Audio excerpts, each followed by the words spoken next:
Complaint file చేసిన తర్వాత detailed గా మళ్ళీ నేనే ప్రెస్ మీట్ పెట్టి ఏం కంప్లైంట్ ఫైల్ చేశానని చెప్తాను. నేను ఇప్పుడు ఏం చెప్పానండి, కంప్లైంట్ ఫైల్ చేసిన తర్వాత మాట్లాడతాను. సార్, ఇప్పుడు లావణ్య ఎన్నో ఫోటోలు మీడియాకు రిలీజ్ చేసింది, దానిపైన మీరు ఏం చెప్తారా? అంటే అందులో మీ ఫ్యామిలీ మెంబర్స్ ఉన్నారు.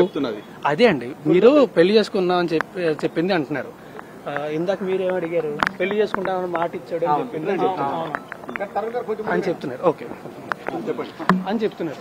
సో తను రకరకాలు చెప్తున్నప్పుడు నేనేం చేయగలను?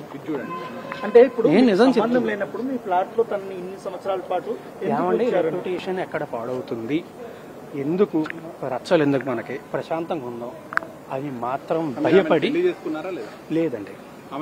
మీరు గుళ్ళో పెళ్లి చేసుకున్నారని చెప్తుంది. ఏమండి అదే అంటున్నా, మీతోని మేము పెళ్లి చేసుకున్నాం అని చెప్పింది, ఈయనతోని పెళ్లి చేసుకుంటానని చెప్పి మోసం చేశాను అని చెప్తుంది. ఏది నిజం అండి? అంటే మీరు కలిసి గణపతి పూజ కూడా చేసేవాళ్ళు.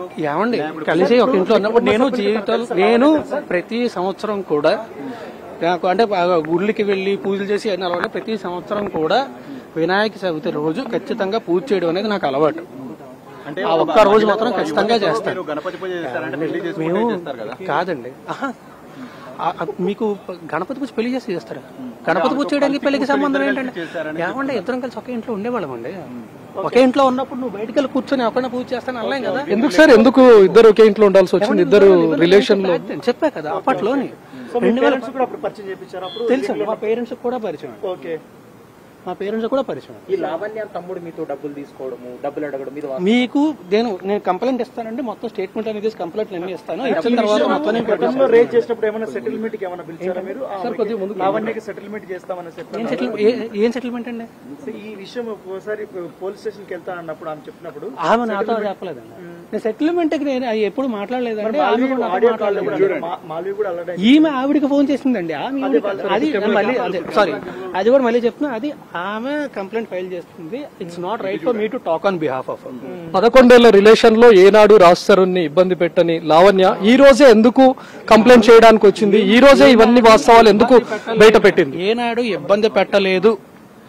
ఏనాడు ఫిర్యాదు చేయని లావణ్య 11 ఏళ్ల తర్వాత ఈ రోజే ఎందుకు పోలీసులను ఆశ్రయించాల్సి వచ్చింది? రాస్తారుని గురించి ఎన్నో విషయాలు ఎందుకు బయట పెట్టాల్సి వచ్చింది? ఎందుకంటే అండి నాకు తెలిసే అండి, నేను వీన్ కన్సల్టింగ్ లీగలీ బికాజ్ నా చుట్టుపక్కల ఉన్న వాళ్ళందరినీ ఆమె ఫోన్ చేసి ఇబ్బంది పెడుతుంది అని చెప్పి నేను లీగల్ గా కన్సల్ట్ చేస్తున్నానండి. కన్సల్ట్ చేస్తున్న విషయం తనకు తెలిసి ఉంటది.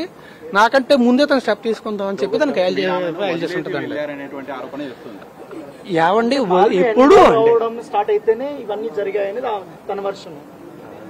ఆమె ఏమన్నా చెప్తారు. సార్, చివరిగా మీరు ఎప్పుడు కలిసారు సార్ లావణ్య? ఏళ్ళు కాదండి, మంత్స్ అయిందండి. అప్పటి వరకు మీ రిలేషన్ కంటిన్యూ అవ్వలేదండి. ఆమె మస్తాన్ సాయి అబ్బాయితో రిలేషన్షిప్ లో ఉందండి ఇప్పటికీ. నాకు హానెస్ట్ గా చెప్తున్నాను, నాకు ఎగ్జాక్ట్ గుర్తులేదు. సంవత్సరంన్నర మీకు చూపించాక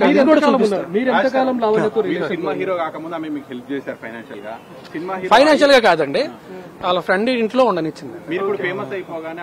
లేదండి, అది దానికి మధ్యలోని 14 ఏళ్ళు అయింది. నేను చెప్తున్నా కదా, నేను కంప్లైంట్ ఫైల్ చేసి మొత్తం నా స్టేట్మెంట్స్ అన్ని సబ్మిట్ చేస్తా, ప్రాపర్ గా కంప్లైంట్ ఫైల్ చేసి నేను కంప్లైంట్ ఏం ఫైల్ చేశాను అది కూడా మీడియా దగ్గరికి వచ్చి అందరికీ చెప్తాను. ప్రెస్ మీట్ పెట్టి నేను సినిమాకి 2 కోట్లు తీసుకుంటే చాలా బాగుండేది. కాదు సినిమాకి 2 కోట్లు తీసుకుంటే నిజంగా చాలా బాగుండేది. నేను ఇప్పుడు వదిలేదండి. ఆవిడ డ్రగ్స్ ఇవన్నీ అలవాటు పడినప్పుడు నేను అప్పుడే, మాకు అసలు ఏమీ లేదండి. గత 7 ఏళ్ల నుంచి కూడా ఆ తర్వాత ఆవిడే మస్తాన్ అబ్బాయితో రిలేషన్షిప్ లో ఉందండి. నేను అప్పుడు ఏంటంటే ఆవిడ సంగతి నాకు తెలుసు. ఆవిడ మీద బ్లాక్మెయిల్ కేసు ఉందండి, ఆవిడ బ్లాక్మెయిల్ కేసు ఉంది. ఈవిడ మస్తాన్ అబ్బాయి పెళ్లి చేసుకోవాలనుకుంటూ పెట్టిన కేసు ఎఫ్ఐఆర్ నా దగ్గర ఉంది, అన్ని ఉన్నాయి. నేను చూసానండి, నేను చాలాసార్లు చెప్పానండి. నేను అన్నిటికంటే ఎక్కువ నాకు అలవాట్లేదు. నేను మామూలుగా ఏంటంటే ఎక్కడైనా చూస్తే ఫస్ట్ ఏంటంటే భయపడి వెళ్ళిపోతుంది. ఇప్పుడు వాళ్ళు ఇంట్లో లేకపోతే ఎక్కడైనా ఉన్న దగ్గర చుట్టూ చేస్తున్నప్పుడు వాళ్ళని నేను ఆపలేను కూడా. నేను చాలా సార్లు చెప్పాలి, ఏమండి బాధ్యత గల హీరోగా పోలీసులకి చెప్పాలండి, ఖచ్చితంగా చెప్పాలి. కానీ పోలీసులకి చెప్తే మళ్ళీ నా రెప్యుటేషన్ ఎక్కడ దెబ్బతింటది, వీళ్ళేం రచ్చ చేస్తారు, నేను అది ఒక్కటే భయపడ్డాను. ఇన్ని రోజుల్లో లావణ్య ఎప్పుడైనా అంటే మీడియాకి వెళ్తానని లేకుంటే చాలా సార్లు అండి ఆల్మోస్ట్ ప్రతిరోజు ఇదే టార్చర్ ఉండేది నాకు. లేకపోతే నేను ఎప్పుడో వచ్చేవాడిని ముందుకి, ఇప్పటిదాకా ఎందుకు ఆగుతాను? చాలా సార్లు. ఇప్పుడు లావణ్య తల్లిదండ్రుల నుంచి మీకు ఏమైనా బెదిరింపులు వస్తున్నాయా? అస్సలు లేదండి. ఓన్లీ లావణ్య మాత్రమే. ఆమెతో కూడా ఆమె నేను ప్రతి దగ్గర బ్లాక్ చేసి ఆమె నాకు ఫోన్ రావట్లేదండి, నా చుట్టుపక్కల ఉన్న ఫ్రెండ్స్ కి వీళ్ళందరికీ ఫోన్లు చేస్తాను.